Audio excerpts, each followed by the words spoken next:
Recently, a channel called The Humble Marksman did a video titled the best 3-dot iron sights. And in that video, he started right out saying what, if you've ever watched our channel, you know, we've also said that 3-dot sights are basically terrible. And he went on to explain why. And I'll put a link in the description down below to that video. I don't believe I can link it up here. And he did a much better job of explaining why 3-dot sights are terrible than I ever could. So welcome to Rider's Range. We're going to cover a topic today, not 3-dot sights, but you already know by the title that we're talking about civilian use of lights mounted on firearms. So in that video, and by the way, this is likely to generate some controversy. I appreciate the fact that we can get discussion going in the comments down below. Please, this is a family channel, and I'll reiterate this at the end. Keep it clean, keep them respectful, and let's get a dialogue going that we can all learn something from.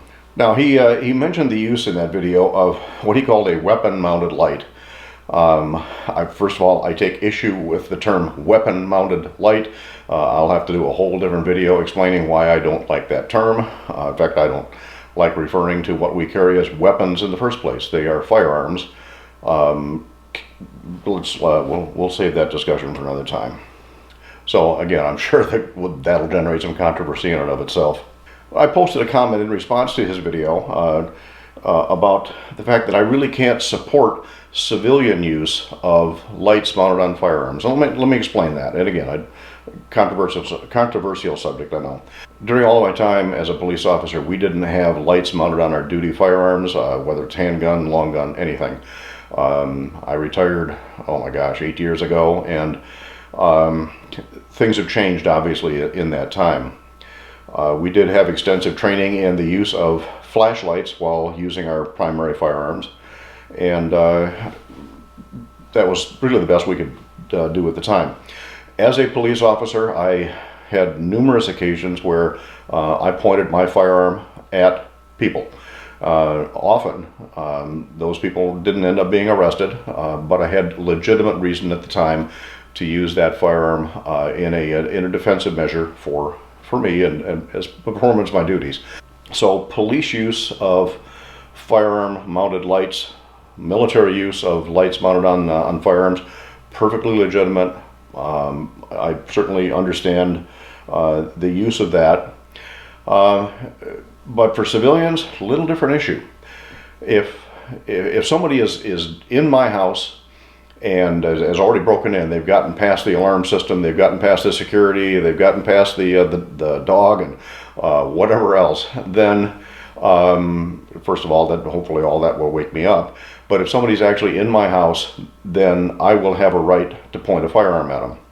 But if I just hear something go bump in the night outside, I don't necessarily have a right to point a firearm at them. Let me explain that.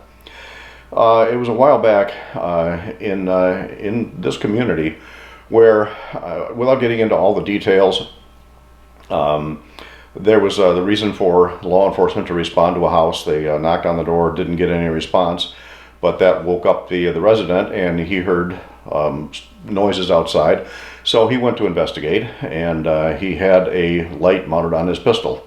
And he used that light to scan the backyard through the windows and through the sliding or patio door. And he didn't see anything, but there were police out there, and they saw him. And well, they saw him pointing a gun, and they immediately called in the SWAT team. And after several hours, a relative finally talked him peacefully out of the house. He was arrested, firearms confiscated, and he was charged with felonious assault because he pointed a firearm at a police officer.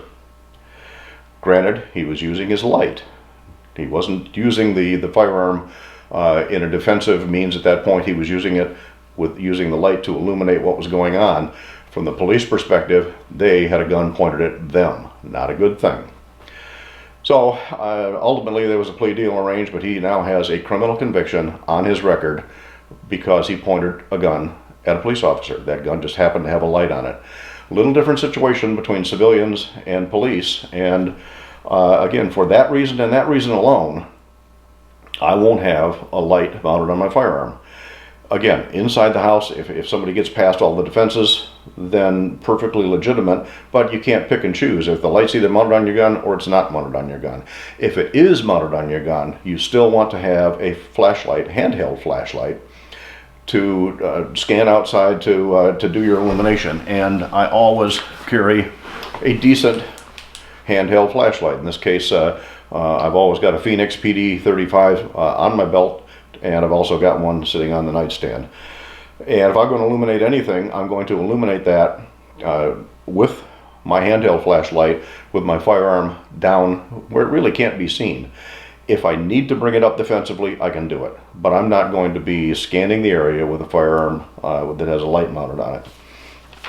So again, I'm sure that this is going to generate some controversy, yes and no. One of the comments that showed up on the Humble Marksman's comment section was, well, what happens if the bad guy cuts the power to the house? You need it to illuminate the light. Well, again, handheld flashlight and the likelihood of a bad guy cutting the power to your house, pretty slim. And you know, there's always ambient light out there. I live out in the country, and there's always some sort of ambient light.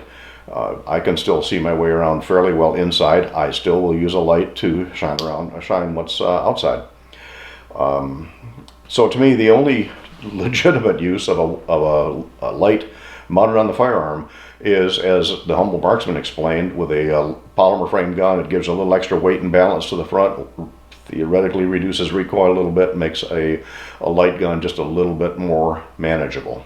All right, not happening for me. So again, we appreciate comments down below, and I'm sure there's likely to be some on this. But again, we can all learn from this if we keep the comments respectful and clean, family channel, the whole bit. So if you like this video, by all means, a thumbs up. If you don't like the content but want to enter into a respectful discussion, please do so. Thumbs down don't really help my algorithm on YouTube, so if you don't like what we're saying, please just mention in the comment down below. So that's it. Please, if you haven't already done so, subscribe, click on the notifications bell so that you'll be notified of other Riders Range videos that come up. And comments on anything else, things you'd like to see on Riders Range, send them to info@ridersrange.com. Check out our website also at www.ridersrange.com. And again, controversial topic, and this won't be the last time that will stimulate some comments. So I want to thank you for visiting Riders Range.